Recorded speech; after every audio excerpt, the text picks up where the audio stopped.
when alignment mattered more than control. For a long time, control was the goal. If authority could direct outcomes, stability would follow, orders would be issued, limits enforced, deviations corrected. Control meant safety, until the day control stopped working, and alignment quietly replaced it. London felt the transition before it understood it. Commands were still issued, but outcomes no longer followed reliably. Rules still existed, but behavior adjusted elsewhere first. Control had not vanished. It had simply become too slow for a system that now moved in real time. To understand why this shift mattered, we need to return to the moment when coordination began outperforming authority. Markets grew too interconnected to be steered from above. Actions taken in isolation produced unintended effects across networks. Control fragmented under complexity. The reveal emerged when institutions stopped trying to force outcomes and started trying to match one another instead. Decisions were calibrated to expected reactions. Timing mattered more than permission. Alignment reduced risk faster than instruction ever could. This was not consensus. It was synchronization. Participants adjusted not because they agreed, but because moving together felt safer than moving alone. Alignment became a form of stability. Control became optional. London adapted instinctively. Signals were softened to avoid disruption. Guidance became suggestive rather than directive. Influence flowed through expectation, not enforcement. The system learned to hold itself together by matching pace and direction rather than following orders. This transformation changed the nature of power. Authority no longer dominated outcomes. It nudged coordination. Success depended on how well actions aligned across institutions, not on who issued commands. But alignment carried its own risks. When everyone moves together, error moves together too. And once alignment mattered more than control, London would have to confront what happens when coordination itself becomes the most powerful force in the system. As alignment took precedence, London's financial system began behaving like a living organism rather than a machine.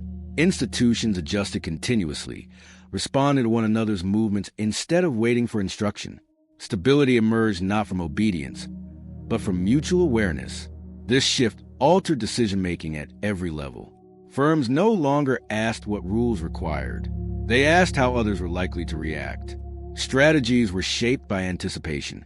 Risk was measured not only by exposure, but by synchronization. Being aligned mattered more than being correct. The benefits were immediate.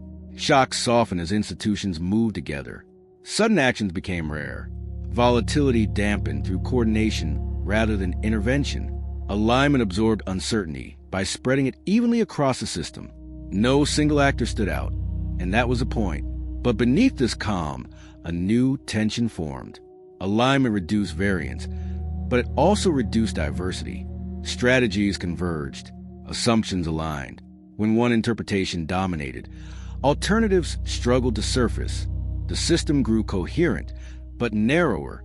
Participants felt the pressure subtly. Acting differently carried reputational cost. Deviating from alignment signaled distrust. Even well-founded dissent felt destabilizing. It became easier to move with the group than to question its direction. London's institutions noticed a pattern forming. Alignment had become self-reinforcing. The more participants synchronized, the more dangerous it felt to break formation. Control had been replaced, but not by freedom. It had been replaced by collective momentum. The danger became visible during moments of ambiguity. When signals were unclear, alignment magnified uncertainty instead of resolving it. Everyone waited for everyone else. Coordination slowed, action deferred. Alignment, once stabilizing, began freezing movement. The city was approaching a critical realization. Alignment can substitute for control, but only temporarily. Without mechanism for divergence, coordination becomes fragile. It holds only as long as assumptions remain correct. And when assumptions fail, alignment ensures that failure spreads everywhere at once. London now stood on the edge of a deeper challenge. How do you preserve the stability of alignment without losing the corrective power of disagreement? The conflict surfaced when alignment met uncertainty it could not smooth over. Signals conflicted. Data pointed in different directions. And for the first time, moving together no longer reduced risk. It amplified confusion. The system hesitated, trapped by its own synchronization. Institutions sensed the danger immediately. Everyone was aligned, yet no one was confident. Each participant waited for confirmation that others would interpret the moment the same way. Acting independently felt destabilizing. Acting together felt increasingly wrong. Alignment had removed the ability to test alternatives. This created a fragile stillness. Markets moved less, but tension grew more. Positions were held not out of conviction, but out of fear of breaking formation. The system looked calm on the surface, while pressure accumulated underneath. The breaking moment came when a widely shared assumption failed abruptly. Alignment, once protective, turned explosive. Everyone adjusted at once. Liquidity vanished. Corrections overshot. The same synchronization that had suppressed volatility now unleashed it violently. Blame followed instinctively, but found no target. No single decision had caused a rupture. No authority had ordered the move. The failure belonged to alignment itself. Collective behavior had overwhelmed individual judgment. London confronted a difficult truth. Alignment without friction is unstable. A system that moves only together loses the ability to sense when it is wrong. Without dissent, error grows quietly. And when correction finally comes, it arrives everywhere at once. The city realized that stability built purely on synchronization is temporary. It works only while conditions remain familiar. When novelty appears, alignment becomes a liability. London now faced a decisive question.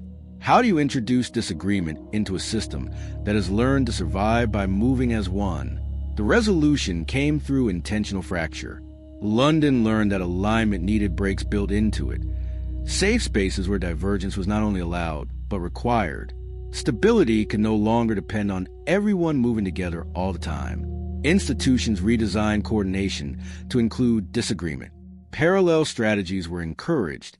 Counterpositions were protected. Dissent became a signal rather than a threat. Alignment remained the default, but it was no longer absolute. This change restored sensitivity. When assumptions weakened, divergence surfaced early. Errors were contained locally instead of spreading system-wide. The system regained its ability to test itself continuously, without waiting for collapse to reveal its limits. London absorbed a lasting lesson. Alignment is powerful, but incomplete. Without disagreement, coordination turns blind. Without friction, motion becomes fragile. Stability requires difference, not as disruption, but as information. The city moved forward with a more mature form of balance. It aligned when necessary. It fractured when useful. Power no longer demanded unity. It demanded awareness. In a world too complex for control and too fast for command, resilience came from knowing when to move together and when to step apart. Subscribe to join the journey. When a